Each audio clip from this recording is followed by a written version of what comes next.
எது ஒன்றையும் தனியார் நடத்துவதான் தரமாக இருக்கும் என்று நாட்டையும் மக்களையும் நம்ப வைத்திருப்பது எவ்வளவு பெரிய கொடுமை என்று பாருங்கள். குறைஞ்சது 90,000 கோடிகள் செலவு பண்ணுவார்கள் இந்த தேர்தலுக்கு.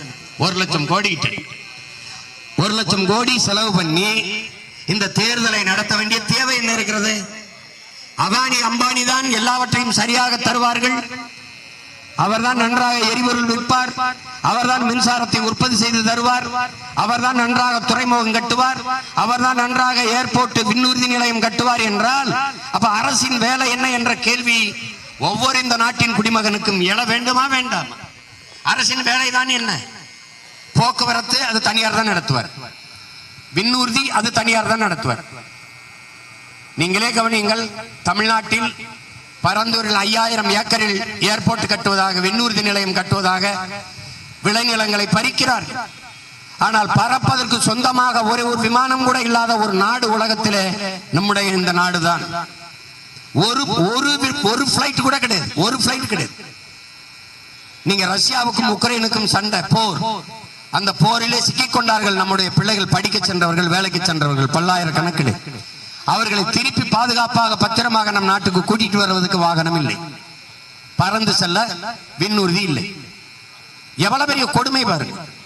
பேரிடர் காலங்களில், கொரோனா நோய் தொற்று காலத்தில் ஒரு மாநிலத்தை விட்டு இன்னொரு மாநிலத்திற்கு, ஒரு இடத்தை விட்டு இன்னொரு இடத்திற்கு பத்திரமாக இடம்பெயர்ந்து வர போக்குவரத்து கட்டமைப்பு இல்லை.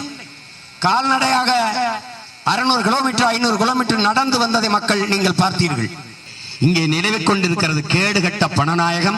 இதை ஒழித்து அழித்து மாண்புமிக்க ஜனநாயகத்தை மலரச் செய்ய இருக்கிற இறுதி வாய்ப்பு தான் இந்த தேர்தல். இந்தியாவை யார் ஆள்வது? இந்தியாவை யார் ஆள்வது? இதுவரை நீங்கள் யோசிச்சு பாருங்க. ஐயா மோடி 3வது முறையாக நாட்டின் பிரதம வேட்பாளர், முதன்மை அமைச்சருக்கு போட்டியிடுகிறார். அப்ப 3 முறை ஒரு குஜராத்தி, ஒரு குஜராத் மாநிலத்தை சேர்ந்தவர் 2 முறை ஆண்டு விட்டார்.